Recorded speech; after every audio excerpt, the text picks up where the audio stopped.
WolfPunch.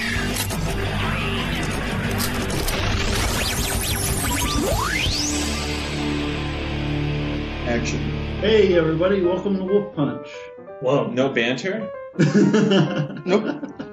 Why do you have to? This is the first time you got to introduce the podcast, and you had to criticize him. Wow. At least he shows up every week. If I don't criticize him, how will he learn? Michael, continue, please. No.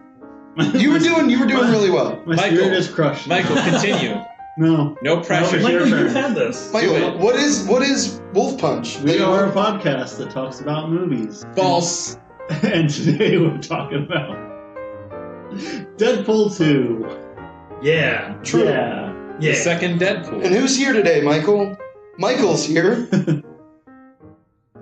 No, I'm not. Michael I'm the Kim. invisible one. No, you were never really here. It was a different podcast. People will see Yeah. later. You also did not have any alcohol before No, this. I So didn't. No, what's no, going he- on? we- So- Well, to be fair, he did 4 hours ago. Yeah, so Well, I'm residual giving the effects. residual, so You I'm had- 2 drink Mike. Yeah, you had like No. two beers, and he's gonna be riding that wave for a while. He's actually blacked out right now. Yeah. Yeah. We got Kyle Miller, Yo. Dan Hines, Hi. Zane Raminator, What up? Yezin. His last name I can't pronounce. Ha-ha! That's how you pronounce it. Yes, and haha. How long have we been friends, Yezin? Next time you see him, call I'm him. an uncle. He's we're not good, really it's friends. fine. Oh, okay, that works. Oh, that's mean. I am the mean one. You're podcasters, though, so that's a bond that doesn't break. It's Podcasters. deeper than any friendship can ever go. That's true. Podcasters, there's nothing we can't do.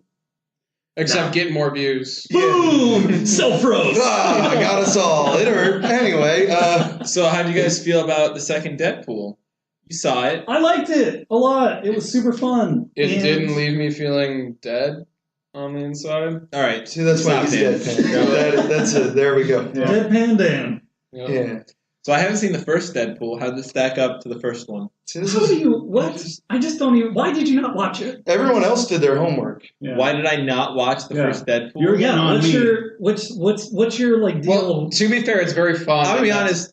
Oh, sorry. Go on. No, continue. No, you. Well, no, you seem like Continue, Dan. you seem allergic to the idea of fun Yes. without a point or without Yeah. proving something, and that's kind of what it wallows in. So it didn't seem something that you would be that I would suspect you were interested in. That's not totally untrue. Also, I mean, I don't think that.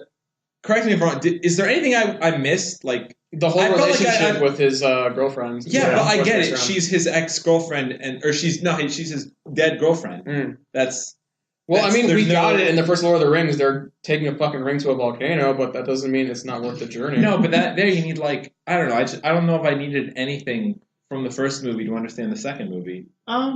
Yeah, I don't think you needed Probably not. anything. I don't think it's a movie you have to see the first one. So in my own way, by not watching the first movie, I've introduced an important point that you really don't need to have seen Deadpool 1 to Why understand is or that an enjoy important Deadpool point? 2. I don't get why it's an important. Because a lot of people are bored this weekend and are trying to decide what they want to watch, and You they might haven't not see a seen second Deadpool sequel. 1, I guess. and they don't want to do homework before watching a movie. I mean, Well, how many people are going to do homework before watching a Deadpool film? To be fair. 4, I did. but not me. but I didn't watch it recently. I watched it I mean, a while ago. also to be fair, I did not watch this the first one in preparation for this. I All right, saw so it. 2? No, we've seen it. 2 of you did homework? No, 2 of them saw it beforehand. Yeah. And then me and Michael, who hate the character Deadpool With and the passion. wanted to avoid this fucking movie, we were like, no, we gotta know what we're talking about. What do Yeah. you guys hate about the character Deadpool? Everything. Mostly the fans. He's basically Yeah, mostly the he's fans. basically the Harley Quinn of Well, Yeah. Harley Quinn is He's- technically a nerd. He's or, the Marvel equivalent of Harley Quinn. Marvel, yeah. Harley Yeah. Quinn's the Deadpool of. What's really We'll awful, see, if but- you ever go to like a comic convention or anything like that, there's always like, not just one, but probably like 22 people in Deadpool cosplays that feel like they need to reenact what the character Yeah. would do. Oh my Yeah, god. And it's they just all like, think that they're suddenly funny. they all think they're suddenly funny and be like, oh, let's photobomb this picture. Like, oh, let's knock this food out of this guy's hands. And it gets to the point like, if you fucking touch me, I'm going to hit you in the throat. Yeah. And guess what? You're not going to revive me. You're not Ryan Reynolds, bitch. Yeah. So stop And it. see, that's Deadpool annoying. fans are cancer, is what we're saying. Yes. Just like Wade Wilson has, Yeah. which is another thing you missed from the first one. Yeah. Like Although that he humor talks about joke he it. made in the second film, just over the head. Yeah. Yeah. You didn't Idiot. understand Deadpool Come on. 2. I Stupid. honestly, I think I did. I mean, I agree. I've never liked that Deadpool as a character. But then again, I don't read comics. I don't know. I just know from what I see from the fans, the memes, sort of my really shallow understanding of Deadpool. I don't understand, or I don't really understand the appeal. He works well in small doses. But that's never how you get him. Not to be nitpicky, I don't really see the contrast to Harley Quinn, other than like in a really shallow sense. Not to be pretentious about. I think really more just in the context of a fan favorite character. That's kind of awful. Because their costumes are both red and black. Because Harley Quinn is an annoying character because she's people don't get the point. They both have a soul-crushing emotional dependency on a character of the opposite sex they're in love with. That's actually fuck. Yeah, that was good. You're right. Anyways, let's actually talk. But I guess Deadpool's soul-crushing dependency is like based on a real healthy relationship that ended, and then Harley Quinn's is based on like an abusive relationship. Yeah. We're getting away from the movie. Yeah. Let's not. Harley Quinn is a whole other conversation. Did you guys like the spoilers for Logan this movie opened up with? Yeah, it's on the fucking poster of the movie. So you were real upset about spoiling Logan, and Deadpool did it for you. I know. Fine. It's a better movie. That's what I was about to ask. This movie literally acknowledges that Logan is a better movie than... Logan is far and away better. But, apples and oranges. Doesn't matter. But it's better. Anyway. I liked this movie more than I wanted to. Yeah. Just the same thing with the first one. Like, I didn't love the first one. I liked the second one more. But I liked it more than I wanted to just because, Deadpool is a really annoying character, and he has a really, really annoying fan base, and he just gets crammed into everything. And he's one of those characters where, like, I guess I'm mostly talking about comics and stuff right now, but he's one of those characters that just whenever he's in a story, it has to become almost completely about him. Like, it's just, like, I mean, that's not a problem with this movie, obviously. I'm just saying it's part of why over the years I've grown to really dislike this character, and every time he becomes more popular, I think about killing myself.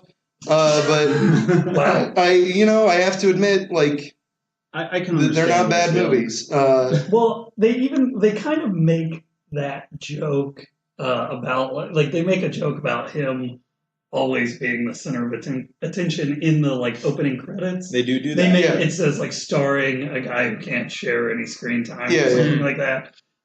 Which is funny. Good that they know that the character's like that. So I don't know. Yeah, for sure. I mean, maybe it was more of a rip on Ryan Reynolds than it was Deadpool, but I don't know. That's what I thought at the time. Yeah, I don't know. But anyway, back to what you were saying. Yeah, well, I mean, and like somebody was telling me the other day that like when they were saying, "Oh, you should watch Deadpool," and I was like, "No, I hate that character." They were like, "Well, this is a character that works better, like in a movie, like having an actor play that character, instead of just like reading it." And I was like, I don't know how true that is. That's probably right. With both movies, there's just like some jokes that I would cut out. Like in the first movie, I thought like 50% of Ryan Reynolds' jokes could be cut out of that movie, and I would like it more. That's, I feel like, what people are going to see the movie. I know. That's the appeal of the character and what's putting butts in seats and making everyone like, oh my god, an R-rated comic book film? How fucking ostentatious. Yeah, like I thought this movie was funny. There were like moments where it was like, this is a little too much, where I'm like, this just like every time somebody calls somebody like a fuck knuckle or something. I'm those like. I'm like, this reminds me that a lot of like 13-year-olds are also gonna watch this movie. It definitely hit a stride where it seems like every like 2 minutes you have to have like a quote unquote offensive one-liner written in to keep people's attention and remind them that this is a fucking edgy comedy. Yeah, it's like sometimes the character is funny. It's just there are like little jokes like that, and like there were a couple times where Cable made jokes, and I was like, some of his jokes were fine. Some of them were okay. Some of them I was like, I don't think so. Anyway, someone else talk. Nope. Wow. Any dissenting opinion? No. As far as like, why don't we talk about the plot of this movie? Yeah, we haven't even really addressed what this movie's about, and it's kind of well. Before we even address, does it matter? To an extent, there's something I want to touch on. Okay. And I hate to fucking say that there's a spoiler in the opening scene of Deadpool and make it sound like it's important, but there to an extent is based off of like how the first movie ended and how this one's going to be built up, and they haven't addressed it in any of the marketing material for this film. So should we just say spoiler warning from this point on? Spoilers. Yes. Sure, why not? I mean, if you like the character Deadpool, you like the comedy, you like the action of the first film, it's almost guaranteed you're going to like this film. So go see it and join us again in a moment here. All right, cool. So one thing I heard before this movie started is that they did test screenings, and some of them actually said this movie shit the bed in the same way Alien 3 did. I was like, what the fuck are you talking about? That doesn't really make sense. But then, like, upon watching it, they kill off Deadpool's girlfriend in basically the opening scene. That's the only part I liked about the first movie was the relationship part. Sure, but you being someone that very recently revisited Alien 3, I think you can confirm that that's an unfair comparison. Yeah. Okay, so go on. And like I heard that and was like, that seems unduly harsh, especially for like a film where Ryan Reynolds is very deeply involved in like being an executive producer, a writer, obviously the star, and selecting the director and whatnot. And after watching it, it just kind of seemed like a logical step to get that character out of the way to pursue the hijinks and bullshit that was going to happen in this movie without having him tied down to basically a realistic emotional anchor. Yeah. Yeah, no, I mean, I think it was. I mean, killing her off, they couldn't do the same story again of like him having to save her. Or Yeah, whatever. it's not the the Sam Raimi Spider-Man franchise where they're all just centered around saving Mary Jane. Exactly. It's like you have to do something different than that bullshit. Exactly.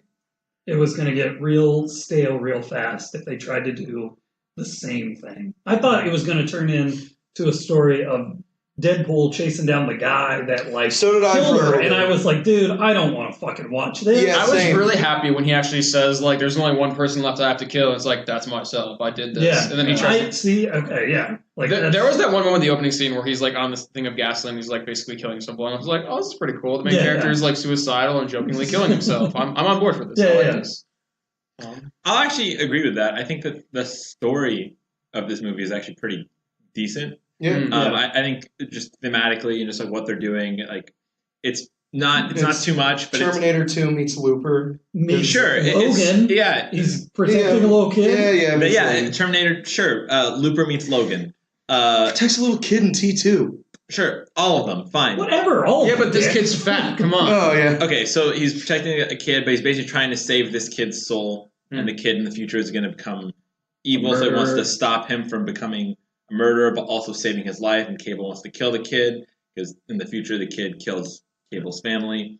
And he has like a task force and all that. I thought that was pretty sweet, and like he wants to reunite with his dead girlfriend, but he can't until he like gets his heart in the right place.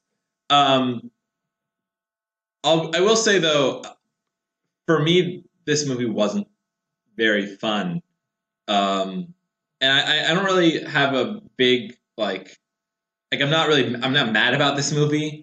I don't think it's like everything wrong with superheroes or pop culture. Like I really hate the character Deadpool, but I actually thought I would like this movie more. But actually, like sitting down and watching it, I just didn't think it was very funny. Do you think it was how juvenile it aimed to be and its execution of like the jokes and everything? Are you asking if I think it was as juvenile as it aimed to be, or The comedy itself. the like, juvenileness? Did it come Is off that as- why you didn't? Yeah. Right. How did you not understand? Yeah. Anyway. I get that. I don't know. But maybe, but I think to me it might be, I think that's part of it, but I think to me it's more that when everything is trying to be funny, like nothing is funny in a weird way. So like, it's kind of like an overload of the similar style jokes. yes. Like- Just the sense that like, well, there's no, this world isn't real at all. Like it's completely, like it's like it's beyond fiction. It's a like jokey comedy world. And so it's very hard to have anything feel like it matters and have anything feel like I don't think that's the point of the movie. I mean, but when I say matters, I mean it matters in like a comedic sense. Like there's no like all the violence isn't that funny because it's never surprising. It's always like, oh well, I'm expecting this and I'm expecting that. Like nothing felt unexpected. There are like a few like funny lines. I can't remember them right now. I wish I could. But all in all, like for me that was it. I think it when you have this character who's like, oh, he's just like a walking joke factory, it's too much. It just doesn't. Nothing feels organic. Well, it's funny you mentioned that because I remember thinking the exact same thing while watching Kick-Ass 2. Like, I checked out of that movie so incredibly hard, probably around like the half hour, 45-minute mark of it, because it's like nothing matters. Like there's no point to dramatic tension because they can just do whatever the fuck they want, and the repercussions are just at the whims of the writer because it's so goofy and edgy that we can just do whatever we want. And this movie, maybe it was because of the lack of dramatic tension after like, the initial shock of his girlfriend being murdered, that the stakes, I mean, yeah, it does try to drive home the stakes with Cable and everything in the future that they have to rewrite, but it was never like overwhelming. It felt more like a character piece or an ensemble piece where the focus was the jokes and not so much like the plot or what we have to try to deal with to save what's happening here.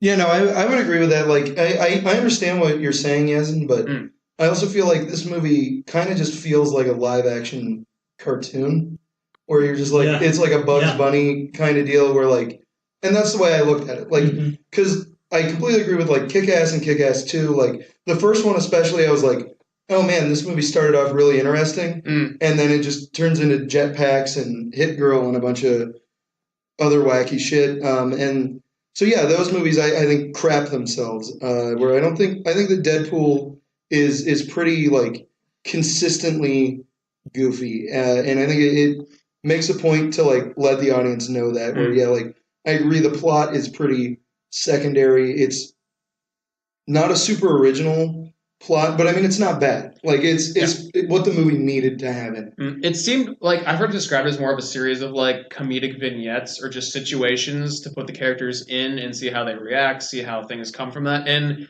that would normally be a major criticism we'd have of, say, like an Avengers film or any sort of like Marvel film, most definitely a DC film. But given like I guess the general tone and context of the character and how it treats these sort of situations, it's not about that. Like you can't go in like viewing this with like the same critical eye you would with, say, like we did with Infinity War or something.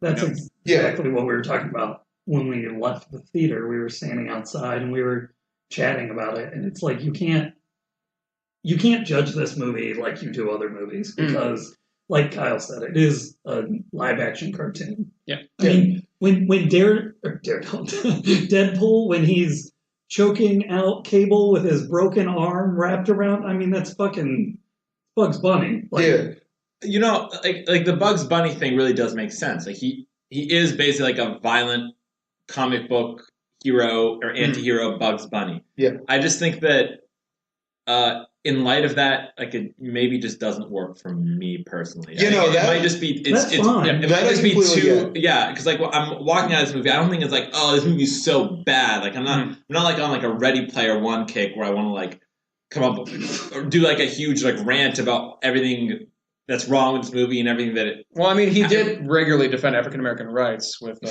character that got killed. So. What was his name? Black Scott or Black Tom Cassidy. Yeah, Tom Cassidy. Me and Michael got it. Yeah, we knew who it was. I mean, which should have really been foreshadowing for something that I didn't expect.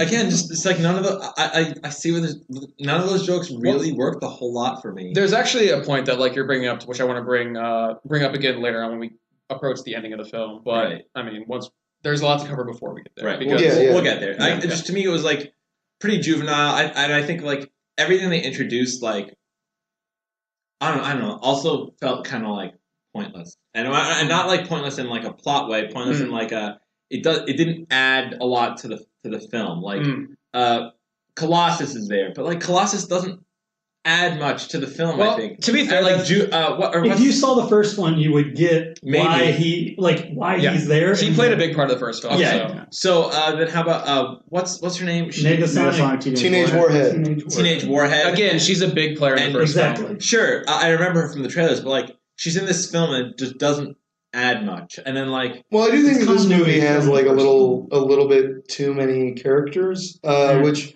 I want to talk about in a minute. Where it's like there are like a little too many, but we'll go on. I mean, and there's much more.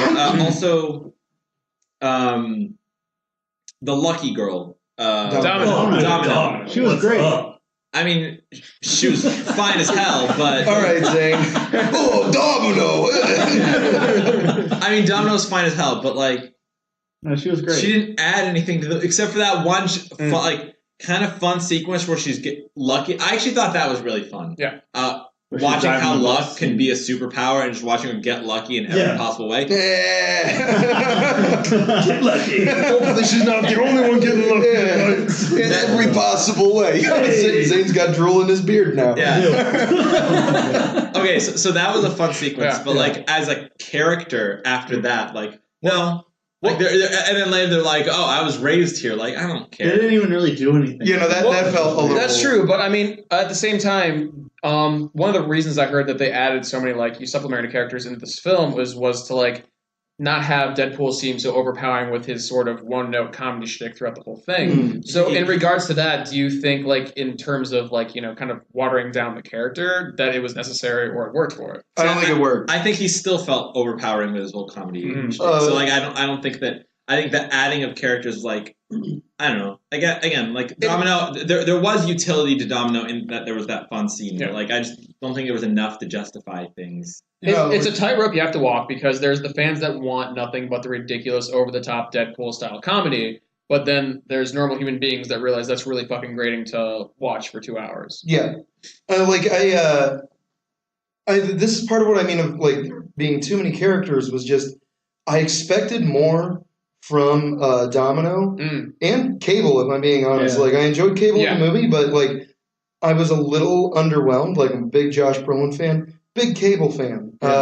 Really He's a cool big character. guy. Yeah. Just have a sweet action figure of Cable. I was like, it's tight. But I don't know, like a little, what do you want? Anyway.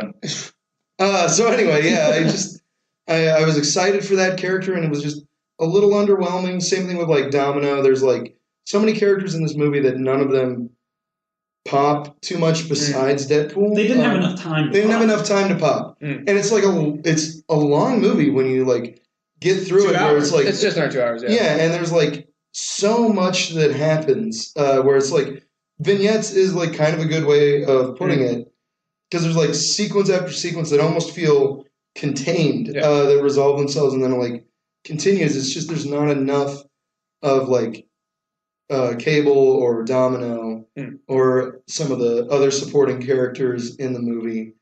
Okay, can I say what I was talking about when we left the theater? Yeah.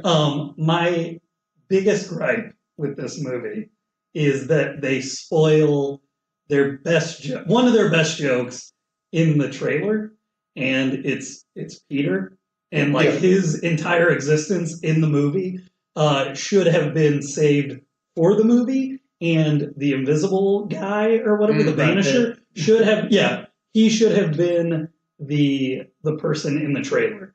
If Peter would have been in the movie, it would have gotten way, like just in the movie, like revealed there, it would have gotten way bigger of a laugh, and you still would have had the same effect from the trailer. Like if the Vanisher replaced Peter. Because, and I really wish, like I Honestly, said, that it was the best moment from the trailer for me. It was, and that's what I'm saying. In the movie, in the context of the film, I feel like it would have been even funnier to watch. Because it would have came out of nowhere. And I got the joke, like I said, of like putting this big team together in the movie and then like immediately killing them all. Hilarious, and some of the ways they died were pretty funny. Yeah. But I think that scene's important for like one of the main reasons because it's my favorite scene of the film, but also it kind of just represents like what you want from this film and what you expect to get out of it. And I think the whole X-Force scene encapsulates that really well because I mean. And at the bar, I was saying, I can't wait to see Shatterstar. I loved that. I fucking loved that. Because, one, I was mad at you for wanting to see goddamn Shatterstar in a movie. Because fuck that guy. And then he shows up and, like, I loved it when he died. Yeah. The whole thing is, like, they spend, like, maybe 5, maybe 10 minutes at most introducing, like, all these characters. Like, Terry Crews, like, the Invisible Guy, Peter, everything. And I just remember turning to the person next to me that I was sitting with and be like, I just want all these people to fucking die. Like, that would be hilarious. And that's exactly what proceeds to happen, and it's just like except not Domino, because she's Domino. So yeah. I guess I just wonder, like, would it have been a better idea to not kill off Peter? Yeah, I really wish Peter would have just left. Same. Wait, did you guys stay for the end credits? Yeah. Okay. Yeah. So I mean, it's like, yeah, it would have been better. Like, I actually kind of really liked how they handled his death, where he was trying, like, he was the one who like made it on the ground safely. He's trying to like heroically save. Like, we're X-Force, right? Like, oh man, it all worked really well. But I just felt so bad for him. We felt all bad, but that's also why I loved. So like, spoilers for the very, very end of the movie where Deadpool gets the device that allows him to travel back in time. It's like the only member of the X-Force he saves is Peter. Yeah. And that's kind of funny. Yeah. Actually, that is kind of fun. Like, he was the funniest part of the trailer for me as well. Yeah. And I don't know, like, seeing it in the movie, I expected, okay, I saw the scene from the trailer and everything. I like the melanoma joke or whatever. Yeah. That was one of the few good jokes. I wish there was more of that. I'm not gonna lie, a little bit more. I love the wind advisory thing that they kept bringing up. Yeah, that was pretty there's cool. some wind advisory, guys. I don't know about this. Yeah. And then after everyone dies, like, God, that wind advisory. Why didn't I listen? I laughed really hard at that joke when TJ Miller said it. Yeah. And Yesen looked at me because I felt you fucking look at me like, and I know you were probably thinking that wasn't funny. What the fuck are you? For what? When TJ Miller said, Also, there's a wind advisory. Yeah, if you're going after them, let me just warn you. There's a whatever. Anyway, which I thought was super funny because it was. I don't know. I do admittedly wish that there was a little more Terry Crews in the movie also. I do too. Just because I've been like watching Brooklyn Nine-Nine. I knew you were and because his powers were actually cool. Yeah. That was the only one in the group that to me had like cool powers. Yeah. So I was like, yeah, that's a bummer. Shatterstar. Fuck Shatterstar. More like Splatterstar. What my favorite joke was? The one at Rob Liefeld's expense. Oh yeah. They draw feet. Yeah. Oh yeah. That was funny. Yeah. That was a good movie. There were a lot of really like fat, pathetic nerd moments for me in that movie, where it's like, because me and Michael were X-Men guys, and seeing like Cable and another character that shows up at the end, and like Colossus and all these people like in this movie, I was like, there's something just really fun about this. Yeah. Where I'm like, wait, we've already talked about spoilers. Yeah. Go for it. We already talked about the Juggernaut. Did we? We haven't brought it up yet, but Juggernaut is in the final. Juggernaut's in the I wanted to. I can't remember if we mentioned that or not. We're really bad at podcasting, but like that was not spoiled for me. And like in hindsight, I was like, oh, that's why Black Tom Cassidy is in. Like, oh, it's like a little clue. And I was like, oh man, that's real sweet because the little fat kid in me is just like, man, Colossus versus Juggernaut. Hell fucking yeah. And Cable is over there. It's like, I was like, that's fun. That's awesome. Cool. It kind of like did a better job at something some of the X-Men movies, like hitting at that like nostalgic like little kid reading X-Men comics. Yeah. Non-90s X-Men comics. And like, not always in a good way, but for the most part, there was like something about it that I was like, yeah, I'm digging some of this. It's just fun. Goes like one of the jokes that goes a little too far for me though is like they're having that big fight, Colossus and Juggernaut, and it's funny. But then when he like shoves the wire up his butt, I'm like, this is stupid. Especially Juggernaut doing it, or not Colossus doing it. I was like, if Deadpool did it, like his like pants ripping and getting like the butt flap, and like I was like, that's a little too stupid. Yeah, even for me, even for Zane. No, I feel like this movie's at its best when it's kind of like the more smaller, like one-off jokes or like callbacks to like the first film. I remember like in the first one, there's like a really stupid like throwaway comment where the old lady he's living with, the blind black lady, is like used to be addicted to cocaine. And he's like, oh, you got coke here? He's like, yeah, it's right next to the cure for blindness. And the opening scene of this movie, like right before he kills himself, he's like opening up like the floor panels, and there's all this like bags of like guns and blow, and then right next to it, there's like a box that says the cure for blindness on it. And it's moments like those that I feel like just really kind of like shine in this film. Mm-hmm. That's awesome.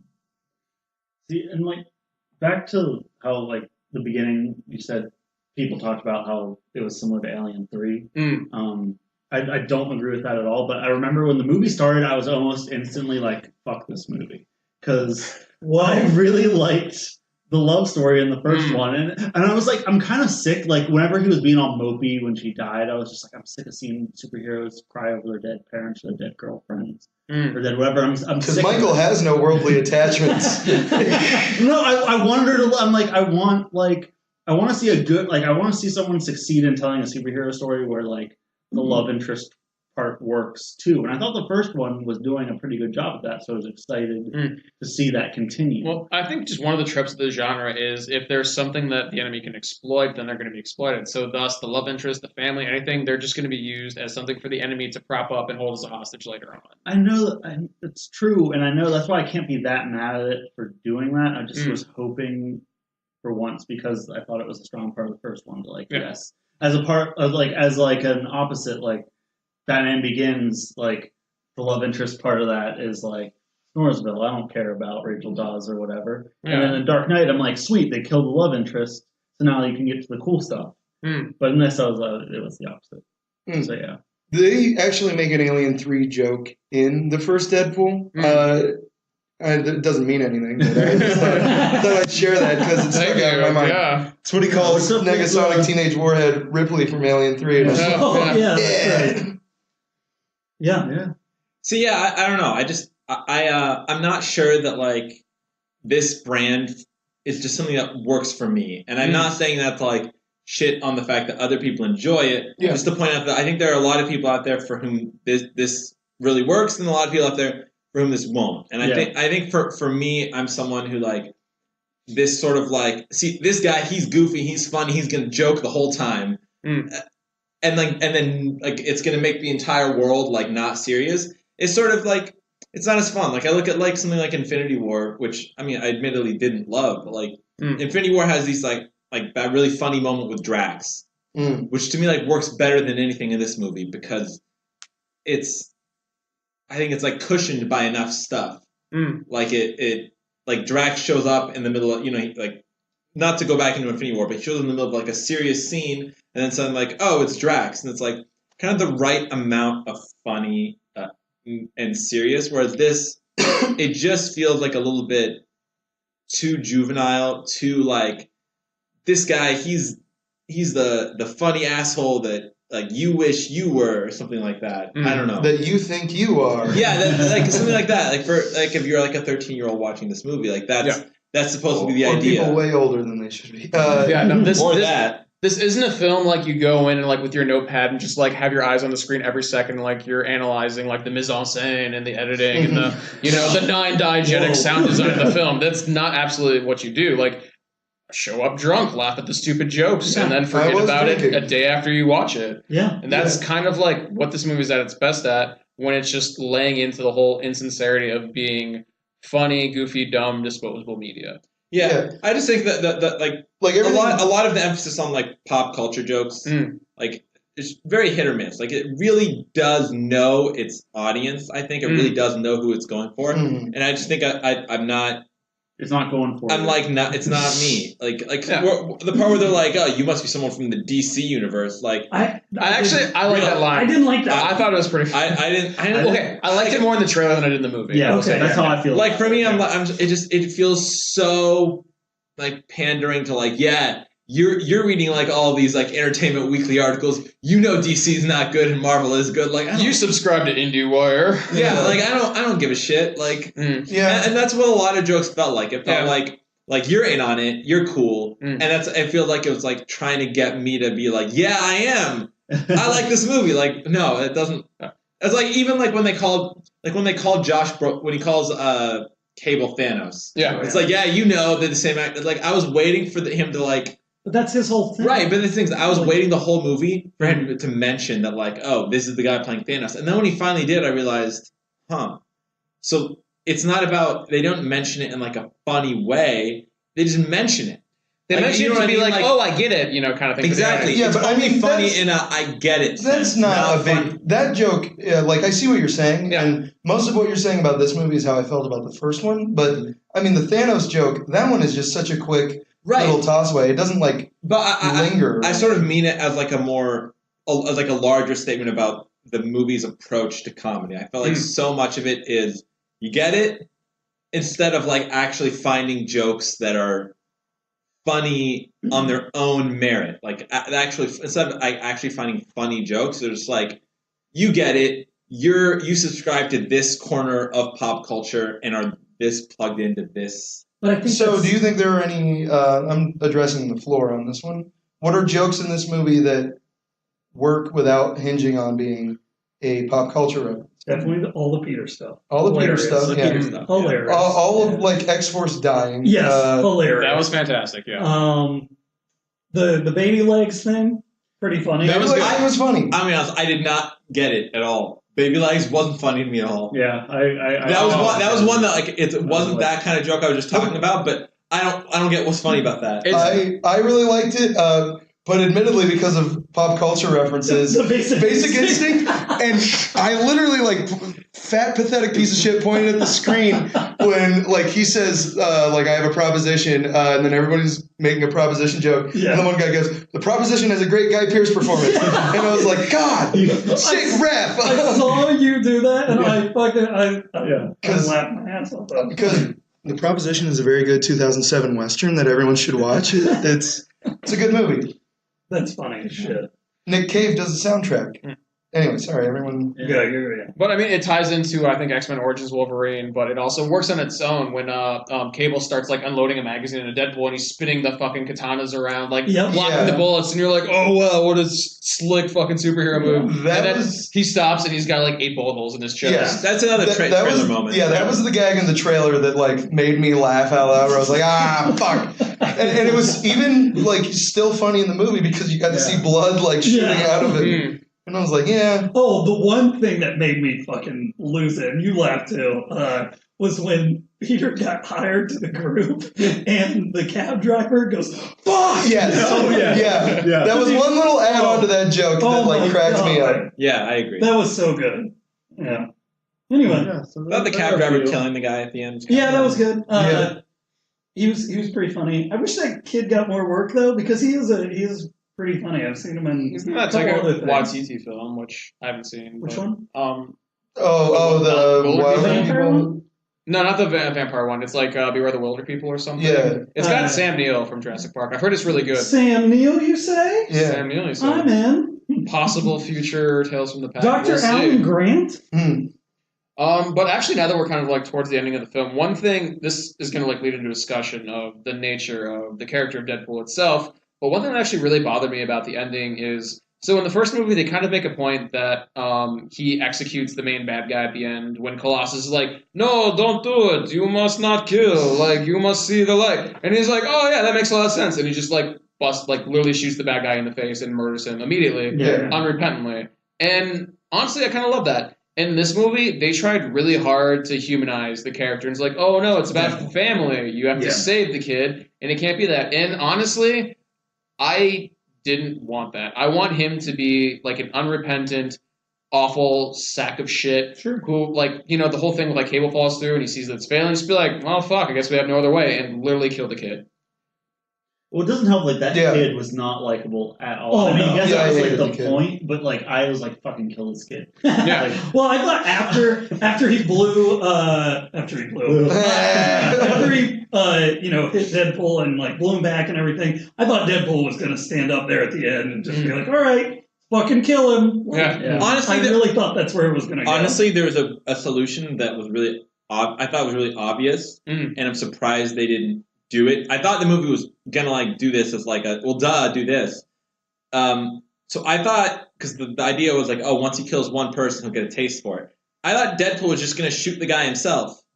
Oh, I did too. No, I didn't. No. I thought Deadpool was, or honestly, when they showed Cable going back in time, I thought Cable was going back in time to do that or something like that. I thought like that because, I mean, obviously, it's thematically the point of the movie is like, oh no, we have to change the kid's mind, but isn't that such an obvious solution? Yeah, no, I knew they weren't going to do that because it doesn't work if Deadpool is like, you can't kill this guy, and then he kills him. Yeah.